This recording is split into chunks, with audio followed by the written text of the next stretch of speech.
L'autre jour, il y a un ami de longue date qui m'appelle, sorti de nulle part. Il me demande, frérot, est-ce que t'as pas un poste pour moi? Je cherche du taf.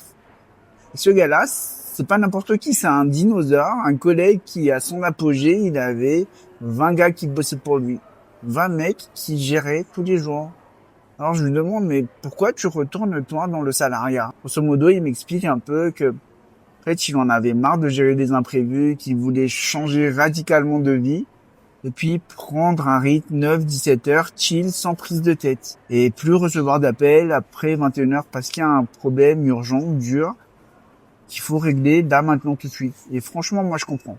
Et même les grands groupes, ils passent par là. Il y a la Fnac, à Paris, ils ont fermé des magasins. Il y a le groupe de restauration courte paye qui en fait carrément faillite. Et même ces géants subissent des coups durs. Mais frérot, il y a un truc que toi, tu vois pas. En 15 ans, t'as vécu une expérience de fou malade. T'as un doctorat imaginaire en gestion d'entreprise et tu vaux 100 fois plus qu'un gars qui vient de décrocher son diplôme et qui n'a encore jamais rien vu de la réalité du terrain. Ok, t'as galéré, t'as géré des urgences. Ok, t'as dû improviser, t'as dû apprendre à recruter, à motiver, à licencier à tout va, à relancer, à éteindre des incendies. Et ça, c'est la vraie école.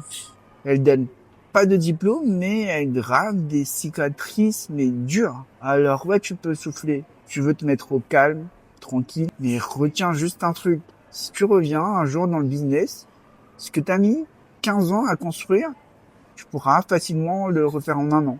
Parce que maintenant, tu sais, tu connais les erreurs, tu connais les trucs, les astuces, et t'as des armes. T'as la vision et t'as le mental aussi. Le salariat, c'est peut-être une pause, mais toi, dans tes veines, t'as dans le sang l'ADN d'un entrepreneur. Et crois-moi, ça, jamais ça va disparaître.